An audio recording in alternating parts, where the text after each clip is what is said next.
for your body. Sa 1 Corinthians chapter 6, verse 19 to 20, sabi niya, your body is the temple of the Holy Spirit. Therefore, you should glorify God in your body. So, pero bago yun, eh, 15 minutes lang ako, pero madali lang to. Yung kwento ko is merong isang binata na gumawa siya ng bangka. Bangka. And then, pinaglaruan niya to. So, merong itlog sa kanila na nung magawa niya yung bangka, sobrang saya siya. Wow, sabi niya parang first time yung gumawa ng bangka, pero yung ginawa niyang bangka is napaka-perfect. So, sobrang saya siya. So, nilaro niya ito dun sa ilog. Tapos, dumating yung time na syempre yung current ng ilog, hindi balanse. Minsan mabilis, minsan mabagal, gano'n. So, bigla, lumakas yung agos nung ilog. Tapos, hanggang sa tumatakbo siya, hindi na niya makuha yung bangka niya. Hanggang sa nawala na tuloy yung bangka. Hinanap niya to, pero hindi niya mahanap. After 2 weeks, nagpunta siya sa isang shop dun sa bayan malapit sa kanila. Nakita niya yung bangka niya, naka-display. So, yung amount ng bangka niya, isabihin na lang natin na peso, no? Kasi sa kwenta, $10 siya. So, dito, ang halaga ng bangka ginawa niya is 1,000 pesos. So, wala naman siyang enough na perang pagbayad ng ano. So, parang sabi niya, pumasok siya sa shop, sabi niya, akin po yan, sabi niya. Doon sa ano, yan na po yung matagal po nawawalang bangka. Sabi niya, ako po yung gumawa niya. Eh, kaya lang sabi nung nagtitinda, sabi niya, kailangan mo bayaran sa akin. Kasi ako mismo, binili ko rin yan doon sa nagbenta, sabi niya. So, kailangan mong bayaran sa akin para mapasayo yung bangkang sa'yo, sabi niya. So, sa maikling salita, parang nalungkot siya, wala siyang pera. Pero, ang ginawa niya, binuksan niya yung alkansya niya. So, nakabuo siya ng 1,000 pesos na barya. Tapos masaya siyang nagpunta doon sa shop na yon para bilhin ulit yung bangka niya. Yung pagkabili ng bangka niya, sobrang nakakatawa ito, sobrang ang saya-saya niya. So, anong ibig sabihin ng kwento na yan? Ano yung moral story? Sabi dun sa ano na yun, first, sabi niya, I created you. You are mine. Because I created you, but then I lost you. So, ako gumawa sa'yo, pero nawala ka sa akin. But then again, sabi niya, sa pangalawang pagkakataon, I bought you. Now you are mine. You are forever mine. So, ang ibig sabihin nun, binili niya yung bangka yun at para sa kanya yun, forever you are mine. Ano yun? Ano yung lesson? Ano yan? Ano yan? Tayo. Christ created us. God created us. And then, he loves us so much. But then again, we are separated from him just because of sin. So, nawala tayo sa kanya. So, pero gumawa pa rin siya ng dahilan.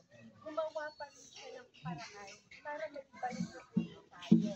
At yun ay, when God sent His only begotten Son, which is Jesus Christ, and He died for us on the cross of Calvary.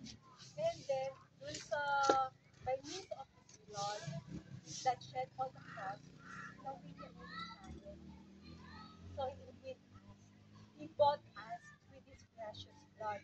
And for the second time, ginansin na ulit tayo. Naging pag-aari niya tayo.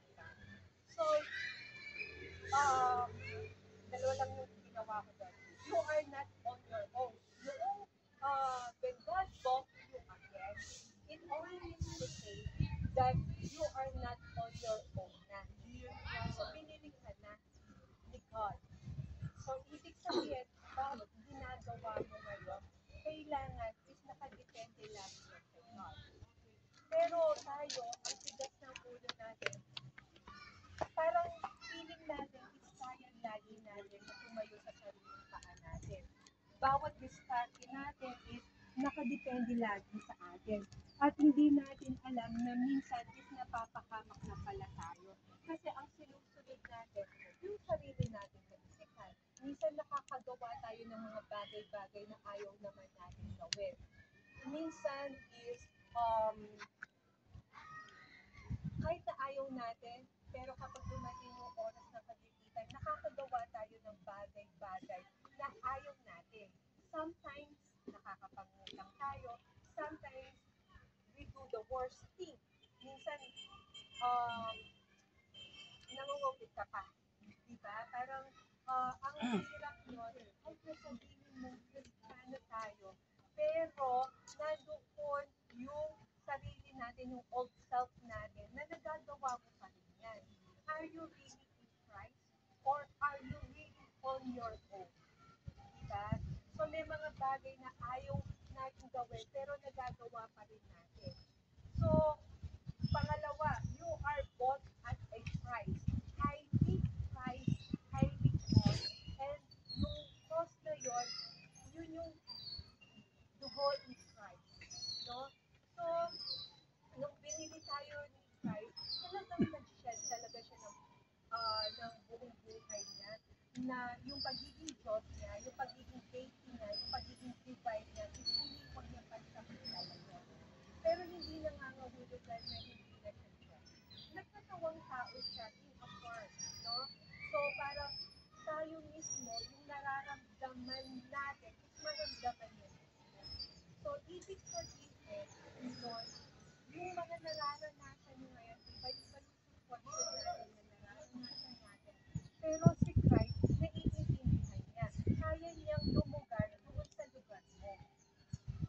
So, may mga pangyayari sa buhay natin na bagamat ayaw natin, pero nandyan pa rin si Christ. Hindi naman si Christ ang lumalayo sa atin. Hindi tayo yung lumalayo sa Kanya. Bakit? Sa Kanya.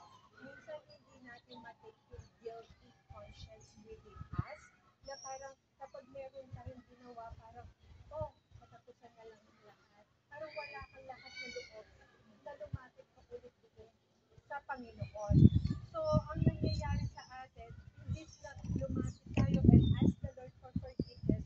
What we are doing is we try to depart from God, to get away from Him, just because of the guilty conscience within us. But it is not the Lord who put parang guilty inside our heart, but it is the devil who's trying to uh, condemn you. No? But in Romans 8:28, sabi niya, there is no condemnation on those who believe in union with Jesus Christ. So, wala nang condemnation. So, minsan, nakakondemn tayo just because of the enemy is trying to put in our mind na parang, oh, eto ka, ginawa mo yan. So, parang, ganito ang ginawa mo, walang kapatawaran yan. So, ano yung gagawin mo? Lalayo ka sa Diyos. Imbis na lumapit ka, lalayo ka sa Diyos. So, in the end, you are still Christian. Lahat tayo,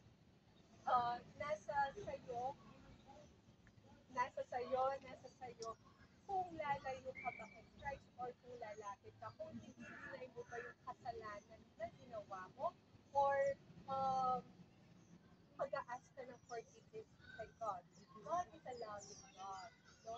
He is a loving God and ayaw niya tayo na makalayo sa Kanya. But then again, dahil we are still human in this human body, nakakagawa pa rin tayo ng mga kasalanan. Hindi naman na dahil nakakilala ka kay God, is banal ka na. Hindi. Ang tawag doon is legalism. So, ibig sabihin, hindi porket Kristiyano tayo, is banal tayo sa Panginoon natin. So, hindi. Ang nagpapabanal pa rin sa atin, yung Holy Spirit, diba? So, parang tayo, grace na lang ni God. Kung nagkasalanan tayo, grace pa rin ni God. So, parang grace and mercy, sometimes, yung grace ni God na-abuse. Na-abuse natin yung grace niya. Na parang, oh,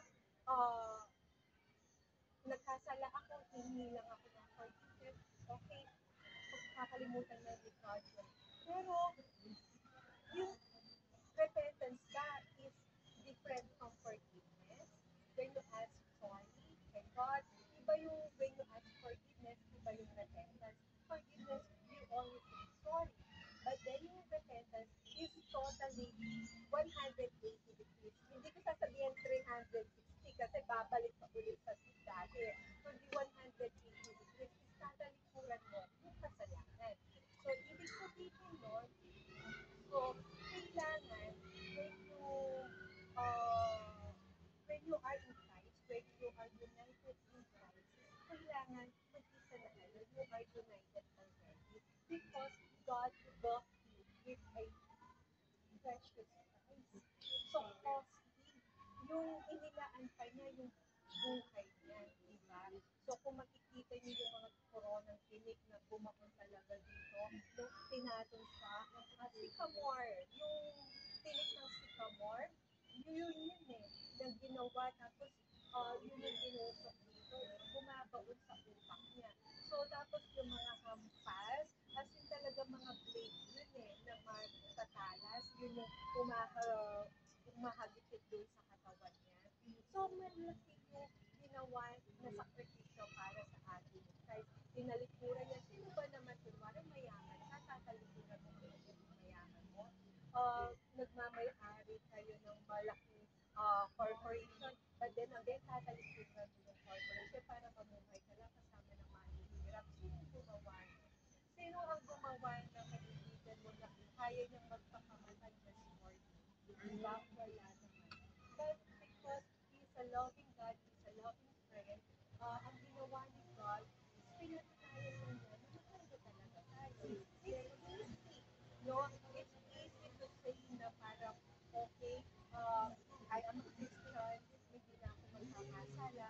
It's easy, no? Pero yung mamuhay sa as a Christian is very lalo na yung maninigil na sa kasalanan, is very difficult. But then again, choice pa rin natin kung gagawin mo pa rin yung kasalanan or tuluyan mong kakalimutan.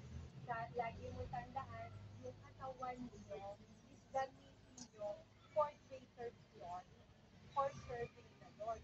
There is joy in serving the Lord. Tandaan niyo yan. When you serve the Lord, there is joy. Kakalipas kayo ng minsan ibibigay ng Lord. Kagaya ni na Pastor Daniel, no, parang ang tagal niyang nag-serve. But then again, yung ginagawa nila, sabi niya, until my last breath, I will serve the Lord. Kasi doon niya nahahanap yung fulfillment niya, doon niya nahahanap yung joy, and, yung joyfulness niya, doon niya nahahanap yung kaligayahan in serving the Lord. So there is joy in serving the Lord. So yung buhay mo, ano-ano man yung ginagawa niyo ngayon, estudyante ka man, manggagawa ka man, ayan, so anak ka man, magulang ka man, or ina ka man, ama ka man, is gawin niyo yun in order to